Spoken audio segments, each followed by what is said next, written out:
2021년 9월 12일 주일 예배를 하나님께 올려드립니다. 새해 노래로 여호와께 노래하라. 온 땅이여 여호와께 노래할지어다.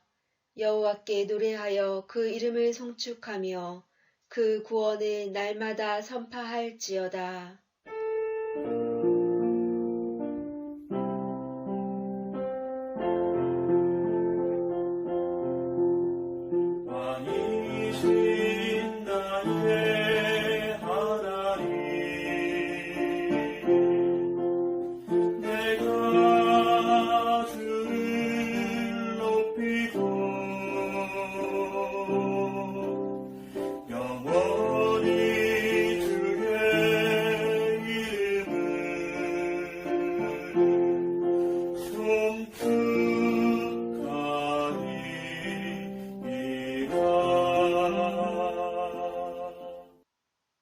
사도신경으로 우리의 신앙을 고백합니다.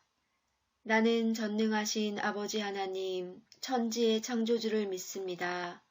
나는 그의 유일하신 아들, 우리 주 예수 그리스도를 믿습니다. 그는 성령으로 잉태되어 동정녀 마리아에게서 나시고 본디오 빌라도에게 고난을 받아 십자가에 못 박혀 죽으시고 장사된 지 사흘 만에 죽은 자 가운데서 다시 살아나셨으며 하늘에 오르시어 전능하신 아버지 하나님 우편에 앉아 계시다가 거기로부터 살아있는 자와 죽은 자를 심판하러 오십니다. 나는 성령을 믿으며 거룩한 공교회와 성도의 교제와 죄를 용서받는 것과 몸의 부활과 영생을 믿습니다. 아멘. 오늘 우리에게 주시는 하나님의 말씀은 히브리서 11장 6절 말씀입니다. 믿음이 없이는 하나님을 기쁘시게 하지 못하나니 하나님께 나아가는 자는 반드시 그가 계신 것과 또한 그가 자기를 찾는 자들에게 상 주시는 이심을 믿어야 할지니라. 아멘. 샬롬. 우리 황독개비 용사 여러분, 한 주간도 평안하셨습니까? 오늘 영상 예배에 나온 우리 용사들 한 분 한 분을 주님의 이름으로 환영하고 축복드립니다. 자, 오늘은 히브리서 11장 6절 말씀으로 하나님을 기쁘시게 하는 삶이라는 제목으로 함께 나누도록 하겠습니다. 말씀을 제가 읽겠습니다. 믿음이 없이는 하나님을 기쁘시게 못하나니 하나님께 나아가는 자는 반드시 그가 계신 것과 또한 그가 자기를 찾는 자들에게 상 주시는 이심을 믿어야 할지니라. 여기에서 믿는다는 것은 과연 무엇을 의미할까요? 자녀들에게 나는 너를 믿어 라고 하면서 일거수일투족 하는 일마다 감시하고 잔소리하면 그것은 과연 자녀를 믿는 것일까요? 배우자를 믿는다고 하면서 밖에서 누구를 만나는지 어떤 일을 하는지 자꾸 의심하며 일일이 추궁한다면 그것 또한 믿는 것일까요? 이러한 의심하는 모습, 일일이 간섭하는 행동이 그들을 기쁘게 해줄 수 있을까요? 자녀가 부모님의 기대에 어긋나지 않고 부모님이 기뻐하는 행동을 했을 때 기뻐하시는 부모님의 모습을 보면 얼마나 뿌듯하고 기쁠까요? 배우자가 일하고 늦게 들어와서 비록 힘들겠지만 다정하게 서로의 마음을 나눌 때 서로를 향한 애틋함이 생기지 않을까요? 이러한 모습들은 믿음의 바탕을 두고 서로를 배려하는 마음에서 나오는 것입니다. 마찬가지로 하나님을 믿는다고 하면서 우리는 계속 의심하고 걱정하고 고민하고 근심하며 불안해하며 또한 초조해한다면 이것은 하나님을 믿는다고 이야기할 수 있을까요? 또한 이러한 우리의 모습을 보면서 하나님은 기쁘시게 여기실까요? 믿음은 사람도 기쁘게 할 수 있지만 하나님을 더욱 기쁘게 해드릴 수 있는 힘이 있습니다. 아울러 환란이 닥쳐왔을 때도 이길 힘이 생기는 것입니다. 두 아들을 둔 아버지가 아들들에게 심부름을 시켰습니다. 그런데 한 아들은 순종을 하였고 한 아들은 거부했습니다. 아버지는 누가 더 예뻐 보일까요? 같은 자식이라도 순종한 자식이 더 예쁘지 않겠어요? 그렇다고 다른 아들을 내치지는 않겠지만 순종하는 자식에게 더 마음이 갈 수밖에 없다는 것입니다. 우리가 잘 아는 10계명 중 5번째 계명은 무엇일까요? 바로 내 부모를 공경하라입니다. 출애굽기 20장 12절에는 내 부모를 공경하라. 그리하면 너의 하나님 나 여호와가 내게 준 땅에서 내 생명이 길리라고 말씀하셨고, 잠언 23장 22절에 너 낳은 아비에게 청종하고 내 늙은 어미를 경히 여기지 말지니라 라고 말씀하셨으며, 에베소서 6장 1절에는 자녀들아 너희 부모를 주 안에서 순종하라. 이것이 옳으니라고 말씀하고 계십니다. 왜 제가 하나님이 기뻐하시는 삶을 이야기하며 부모님에 대한 이야기를 하고 있는 것일까요?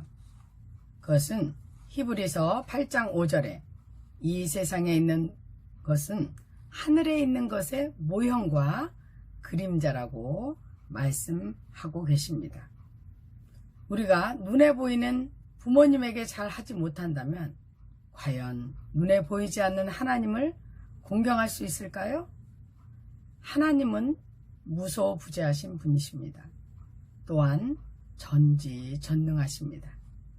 우리의 마음과 생각을 통찰하시는 분이십니다. 어느 곳에든 우리를 지켜보고 계십니다. 이런 분을 나의 주인으로, 나의 아버지로 모시지 못한 분이 아마도 여기에 계실 것입니다. 그렇다면 어떻게 해야 그분을 나의 주인과 나의 아버지로 모실 수 있을까요? 그것은 그리 어렵지 않습니다. 우리는 태어날 때부터 죄를 가지고 태어난 죄인입니다. 죄인으로 태어난 우리는 죄를 가르쳐주지 않아도 마음속에서 나오는 모든 것들이 죄의 속성이기에 밖으로 드러나게 되어 있습니다. 마태복음 15장 19절에 사람의 마음에서 나오는 것은 악한 생각, 살인, 간음, 음란과 도둑질, 거짓 증언과 비방 등이라고 말씀하고 계십니다. 이런 우리는 죽을 수밖에 없다고 로마서 6장 23절에 기록되어 있는데, 로마서 6장 23절은 죄의 싹은 사망이라고 말씀하고 있습니다. 그런데 우리에게 희망이 있는 것은 우리를 만드신 하나님께서 이런 우리를 불쌍히 여기시어 우리의 죄를 대신할 당신의 아들 예수 그리스도를 이 땅에 보내주셨습니다. 그리고 우리의 죄를 대신해서 돌아가 주셨기 때문입니다. 그런데 아직도 이 예수님에 대해 잘 알지 못하는 용사들이 많이 있죠. 혹시 신앙이 있다고 하는 자만하는 용사들도 어쩌면 주님을 인격적으로 만나지 못한 분도 있을 수 있습니다. 나는 모태신앙이야. 나는 부모님이 크리스찬이야. 아니면 예수님에 대해서 듣기는 했는데 나와는 아직은 상관이 없는 용사들도 있을 것입니다. 이 시간 자기 자신을 돌아보시기 바랍니다. 혹시 예수님만 생각하면 나의 마음에 감동이 있습니까? 예수님께서 나의 죄를 대신해서 돌아가 주셨다는 것이 믿어지십니까? 이런 예수님이 고마우신가요? 왜 아무런 감동이 없을까요? 왜 아무런 기쁨이 없을까요? 하나님 앞에 나의 죄를 자백하고 주님을 진정으로 영접하였다면, 즉 모셔드렸다면 우리는 무엇인가 가슴 찡한 마음이 생겨나야 되는 것 아닐까요? 즉 하나님께서 내가 지은 죄를 대신해서 당신의 아들 독생자 예수 그리스도를 우리 죄를 대신해서 십자가에서 고난과 고통을 당하게 하신 후 죽임을 당하게 하셨습니다. 우리 중 그 어떤 사람도 아마 이런 죽음 앞에 기꺼이 목숨을 내놓을 사람은 한 명도 없을 것입니다. 이런 사랑을 베풀어 주신 하나님께 감사와 감동이 있습니까?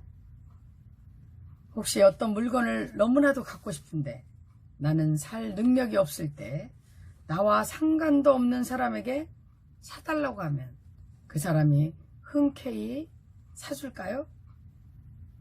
그런데 사줬다고 했을 때 우리는 감사함이 넘쳐나지 않겠어요? 이런 작은 것에도 우리는 감사한 마음을 가지게 되는데 하나밖에 없는 목숨을 우리의 죄를 대신해서 돌아가 주신 하나님께는 감사를 잊고 살아가고 있습니다.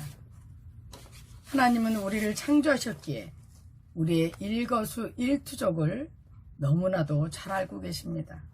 우리가 고민하고 계획하는 모든 일들, 우리가 기뻐하거나 속상해할 때도 늘 우리 곁에 계셔서 우리를 지켜보고 계십니다.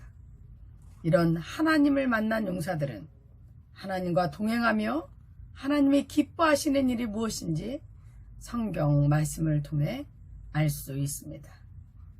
또한 하나님을 알지 못했거나 확신이 없으신 분은 에레미야 29장 12절에서 13절 말씀에 내게 부르짖으며 내게 와서 기도하면 내가 그들의 기도를 들으신다고 말씀하셨고 온 마음으로 나를 구하고 찾으면 만나 주시겠다고 약속하고 계십니다.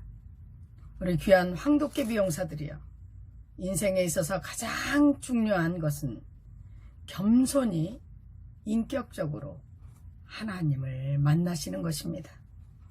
그리고 하나님을 기쁘게 해드리며 하나님 안에서 우리의 생각과 계획을 아랠 때 하나님께서 반드시 이루시고 함께 동행해 주시겠다고 우리에게 약속하고 계십니다.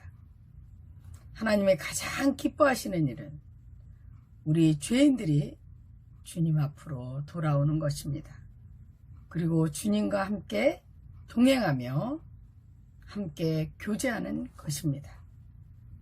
앞으로 살아갈 날이 많은 우리 젊은이들이 우리를 위해 길을 열어주시고 이미 이 세상에서 승리해 주신 하나님을 의지할 때 이 죄악된 세상에서 반드시 승리할 줄 믿습니다. 시편 37편 4절 말씀에 또 하나님을 기뻐하라. 그가 내 마음의 소원을 이루어 주시리라고 약속하고 있습니다. 오늘 하루 매 순간까지도 예수님은 나의 주, 나의 하나님이라는 고백이 말뿐만 아니라 행동과 마음 중심으로 삶 전체로 고백되어지시길 주님의 이름으로 축원드립니다. 오늘 예배를 마치면서 우루과이 어느 성당 벽에 적힌 주기도문을 읽어드리고 예배를 마치겠습니다. 잘 한번 들어보세요. 하늘에 계신이라고 하지 마라. 세상에 빠져 있으면서 우리라고 하지 마라. 너 혼자만 생각하며 살아가면서 아버지라고 하지 마라. 아들, 딸로서 살지도 않으면서 아버지의 이름이 거룩히 여김을 받으시며 하지 마라. 자기 이름을 빛내기 위해 안간힘을 쓰면서 아버지의 나라가 임하시오며 하지 마라. 물질 만능의 나라를 원하면서 아버지의 뜻이 하늘에서와 같이 땅에서도 이루어지소서 하지 마라. 내 뜻대로 되기를 바라면서 우리에게 일용할 양식을 주시고 하지 마라. 가난한 이들을 본체 만체 하면서 우리에게 잘못한 일을 우리가 용서하오니 우리를 용서하소서 하지 마라. 누군가에게 아직도 앙심을 품고 있으면서 우리를 유혹에 빠지지 않게 하시고 하지 마라. 죄 지을 기회를 찾아다니면서 악에서 구하소서 하지 마라. 악을 보고도 아무런 양심의 소리를 듣지 않으면서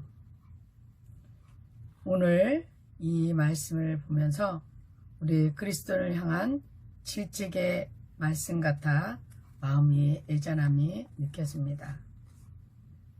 자, 함께 기도하겠습니다. 사랑의 하나님, 우리 귀한 용사들에게 주님을 만나는 기적을 경험하게 하여 주시옵소서. 간절히 찾고 찾으면 우리를 만나 주시겠다고 말씀하셨사오니 우리에게 간절함을 허락하여 주시옵소서. 그래서 주님을 나의 아버지로 모시고 주님을 기쁘게 해드리는 귀한 당신의 자녀가 모두 될 수 있도록 은혜를 베풀어 주시옵소서. 예수님의 이름으로 기도드려옵나이다. 아멘. 주님 가르쳐 주신 기도로 예배를 마칩니다. 하늘에 계신 우리 아버지여, 이름이 거룩히 여김을 받으시오며 나라가 임하시오며 뜻이 하늘에서 이루어진 것 같이 땅에서도 이루어지이다. 오늘 우리에게 일용할 양식을 주시옵고 우리가 우리에게 죄 지은 자를 사하여 준 것 같이 우리 죄를 사하여 주시옵고 우리를 시험에 들게 하지 마시옵고 다만 악에서 구하옵소서. 나라와 권세와 영광이 아버지께 영원히 있사옵니다. 아멘.